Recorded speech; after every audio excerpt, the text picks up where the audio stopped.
A one-handed widow fed 7 children by trapping rabbits through the blizzard. The trap was empty again.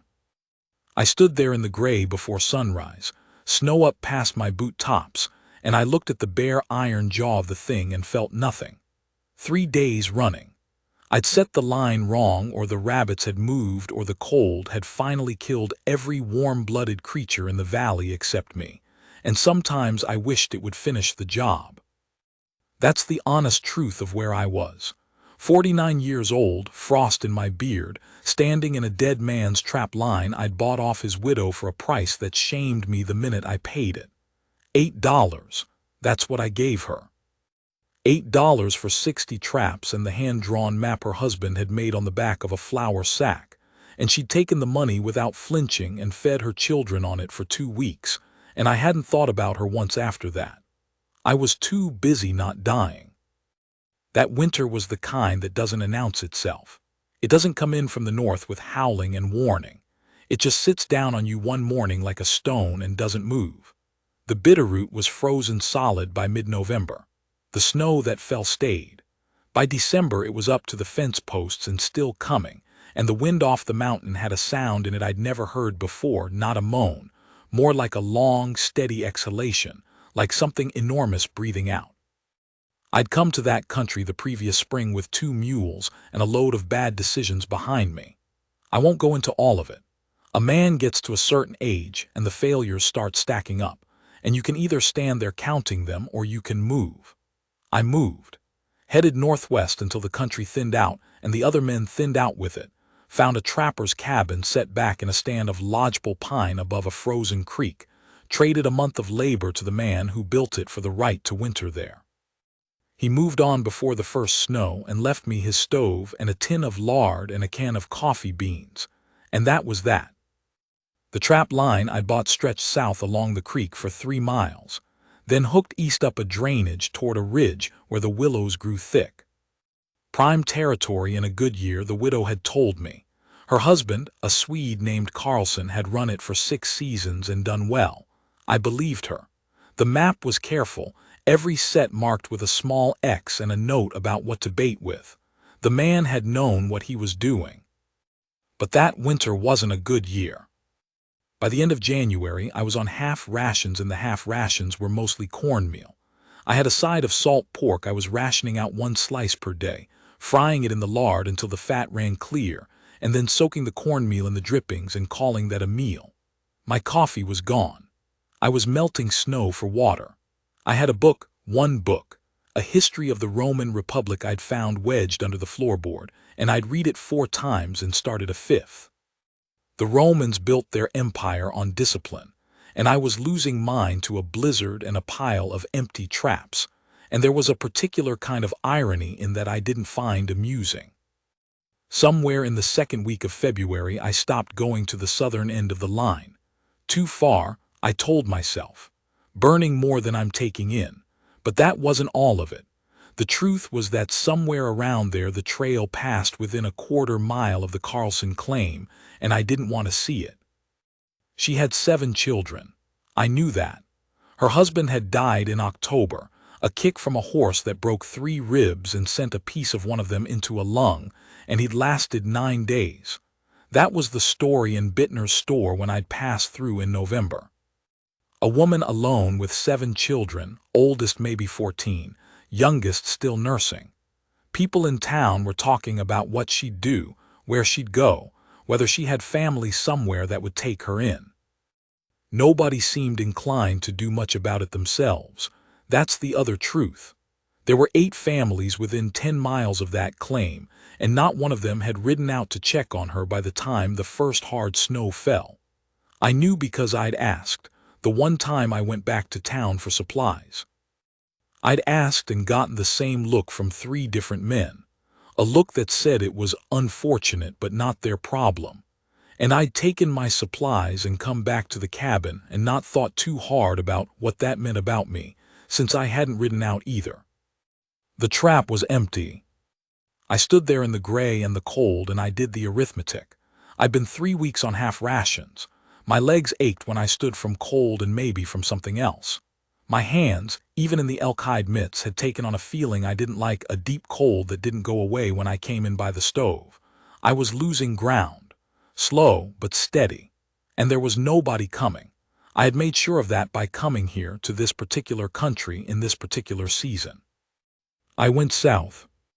Not because of her. I want to be clear about that, though I'm not sure who I'm being clear for. I went south because the willows down that end held rabbits better in hard cold, they'd burrow into the root tangles, and because I needed to eat and the northern half of the line was finished. That's why I went. I smelled the smoke before I saw the light.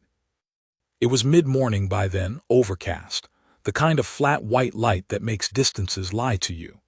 I came around a stand of fir, and there was the Carlson cabin maybe 200 yards off, and smoke was coming out of the chimney, not a thin thread, a good solid column, the kind you get from a fire that's been built up and banked and built up again, and something moved in the snow between me and the tree line.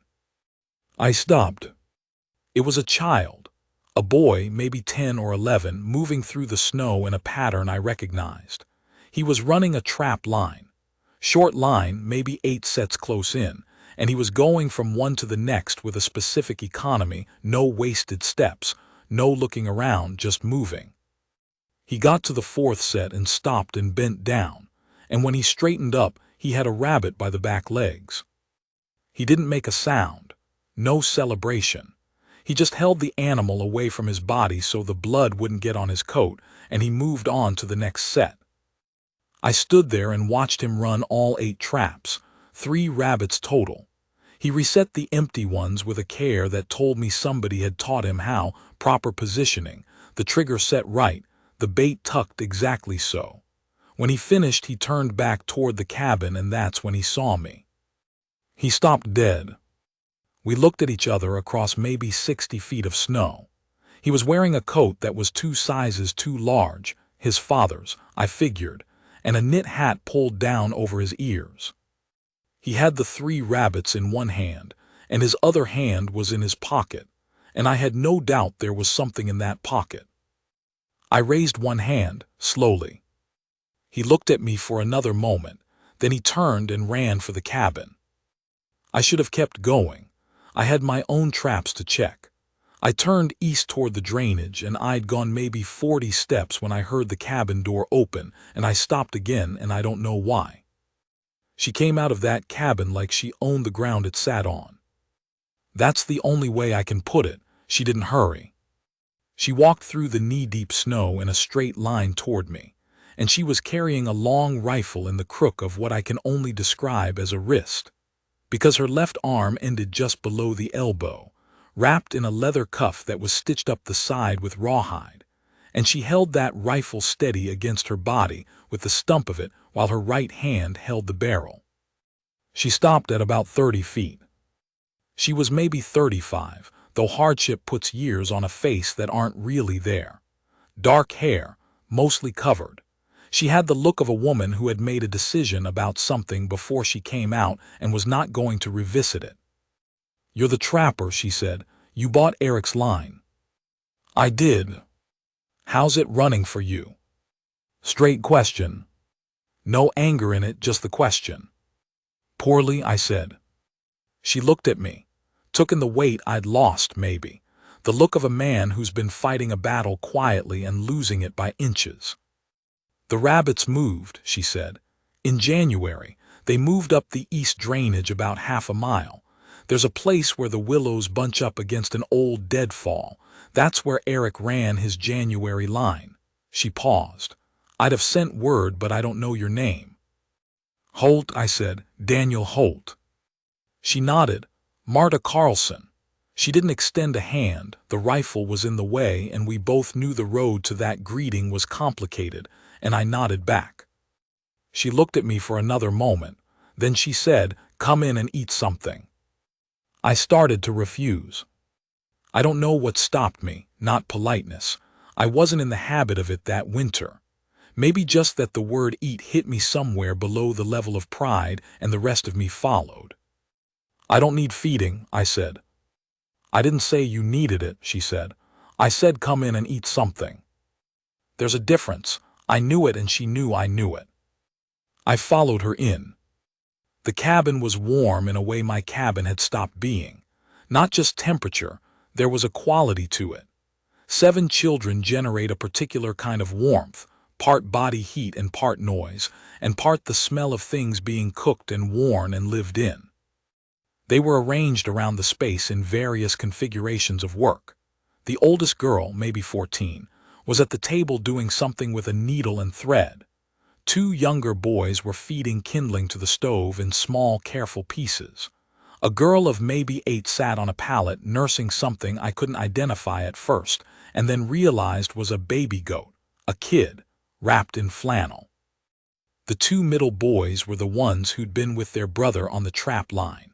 Or so I gathered from the way they came in behind me stomping snow, and got directed to the corner by a look from their mother, without a word passing between them.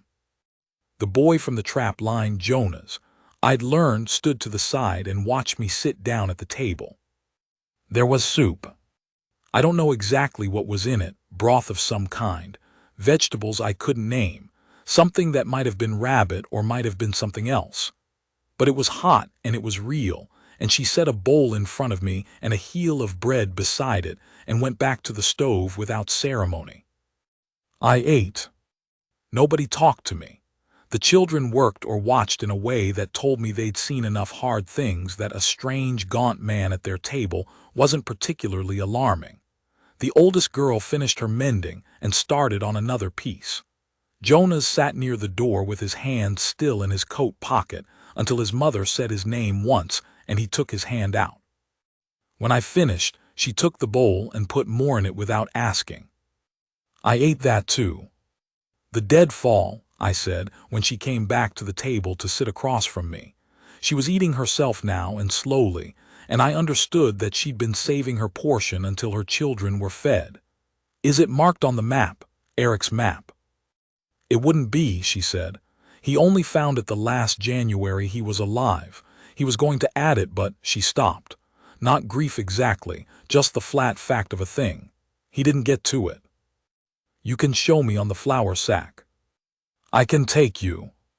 I looked at her, she looked back. I know that country better than any map, she said.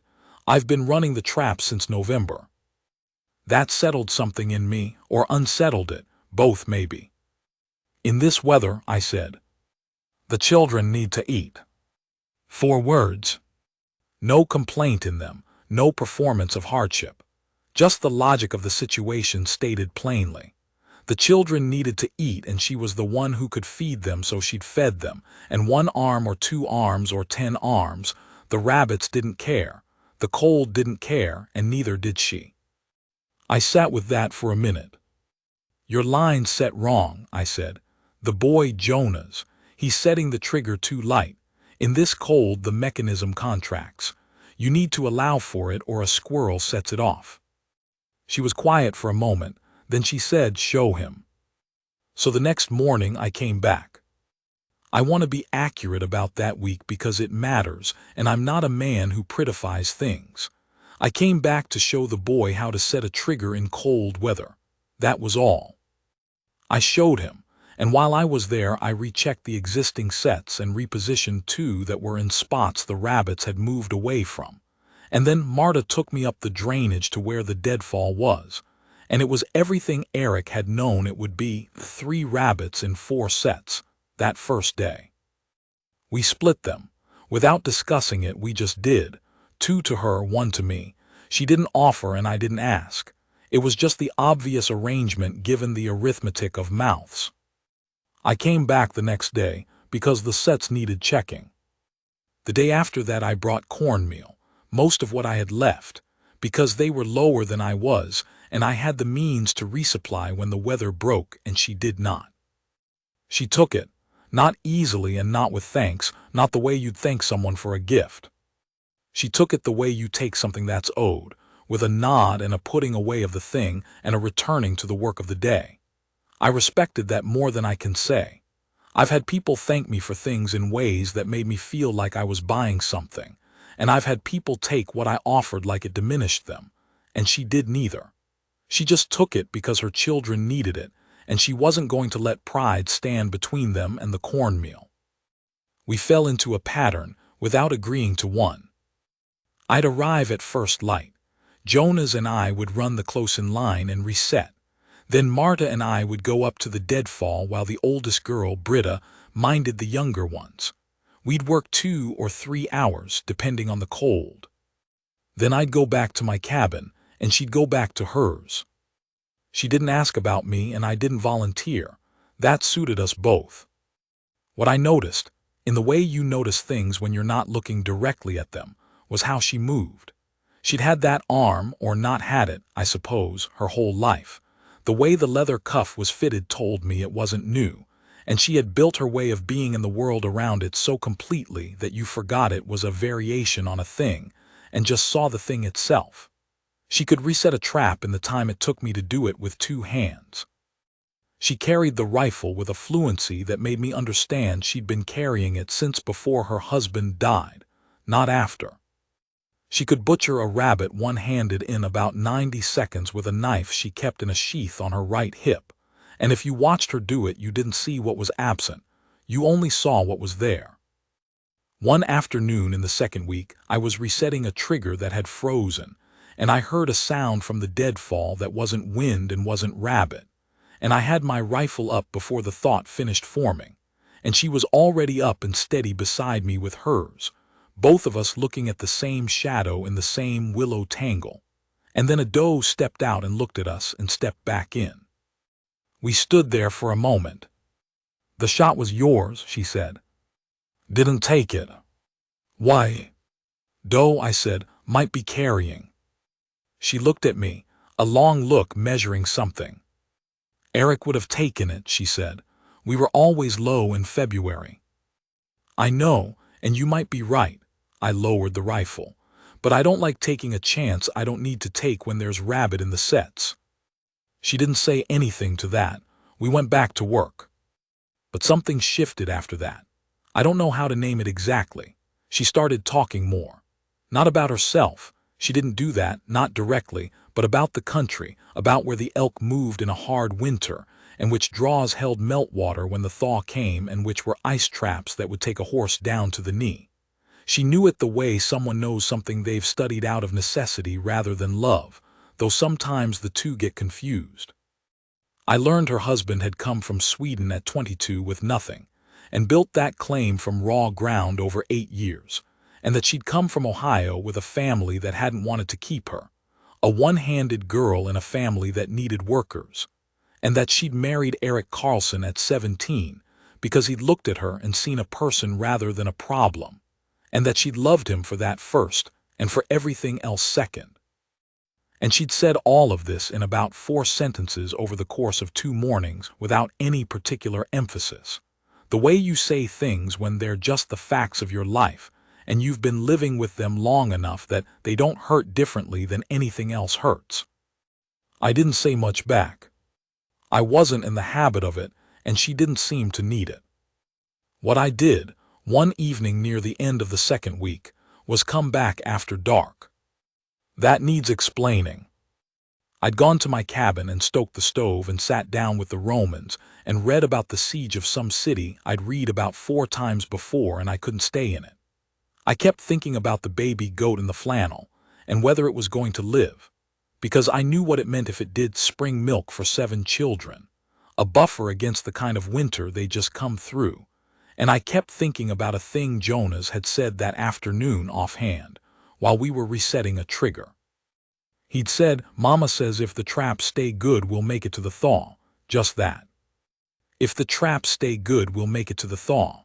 No drama, 10 years old, talking about survival like it was weather. I couldn't stay in the Romans.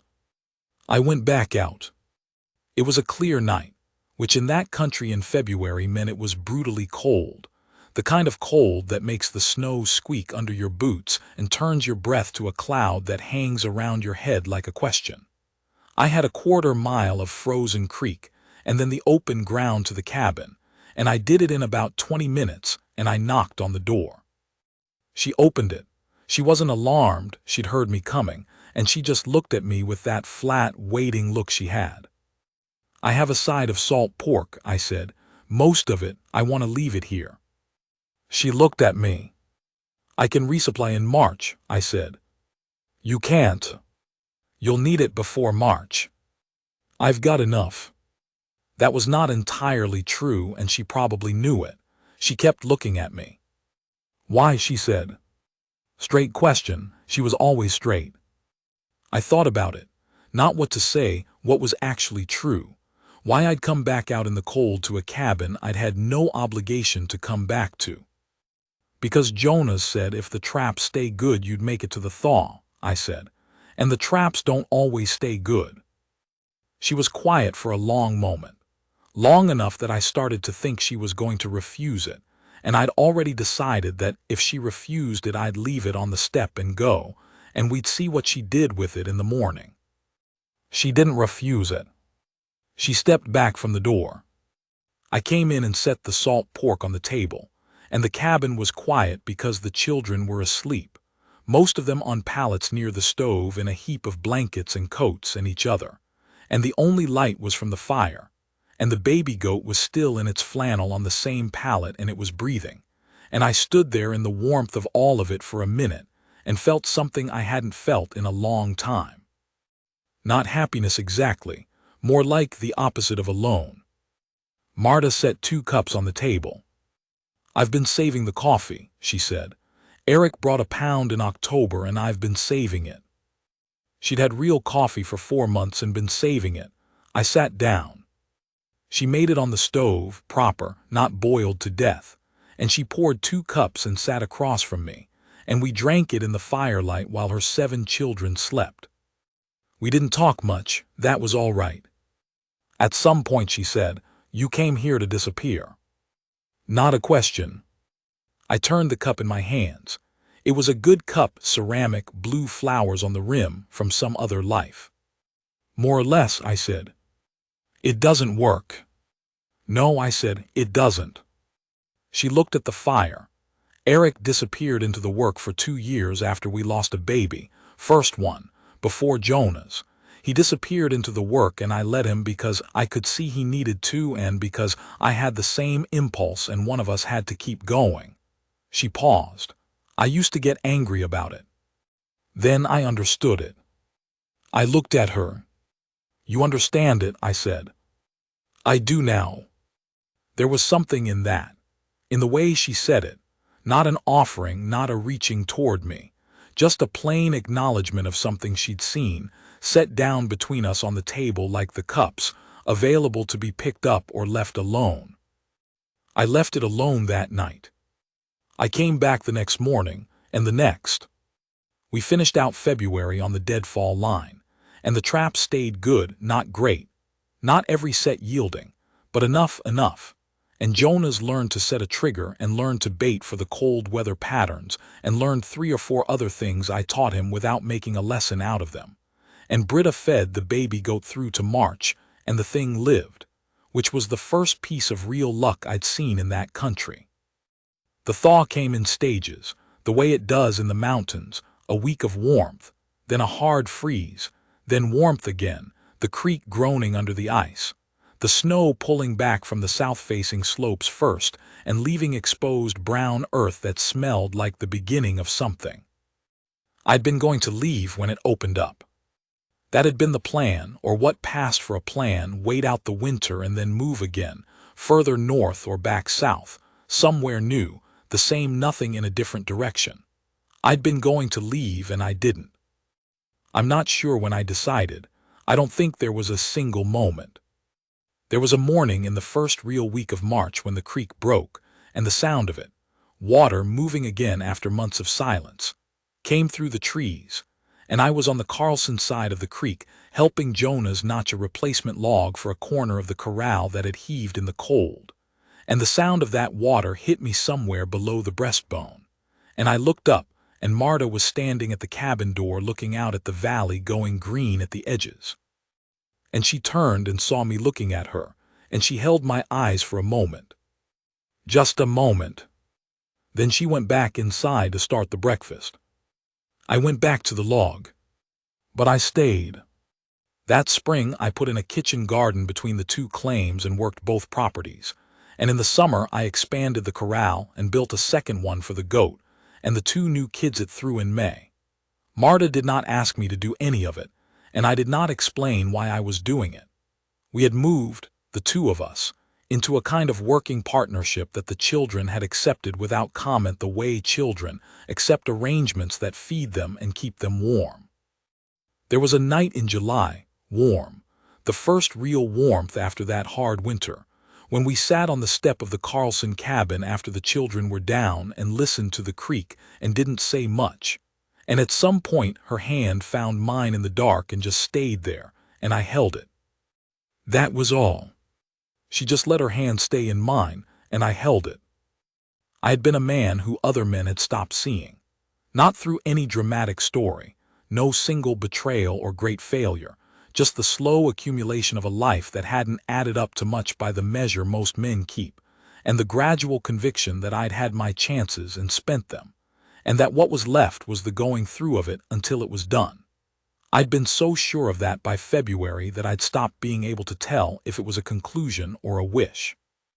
And then a woman who'd survived harder things than I'd ever faced. A woman who'd run a trap line one-handed through the worst winter in 10 years and kept 7 children alive, and saved her best coffee for 4 months against the chance of a moment worth having, had put her hand in mine in the warm dark and just left it there.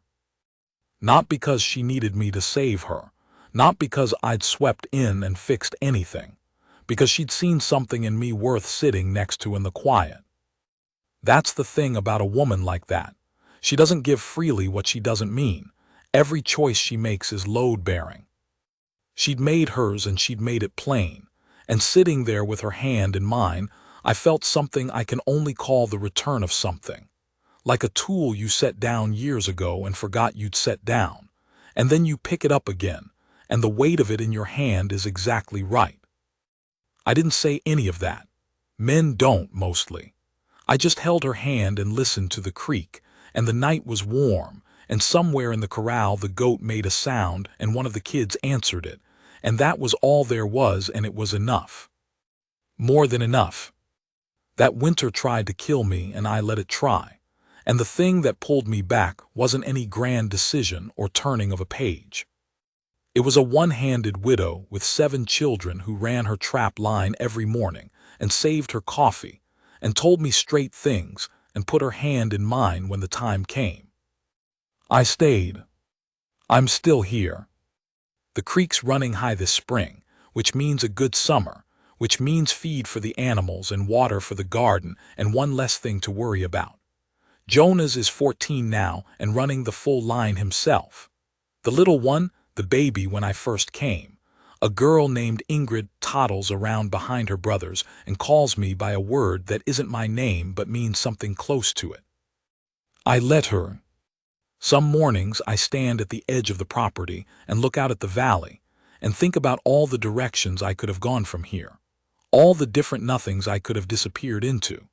And I think about that moment on the Carlson step in the February dark when I stood there with a side of salt pork and no real reason to be there, except that a 10-year-old boy had said, if the traps stay good, we'll make it to the thaw. And then I go inside where it's warm.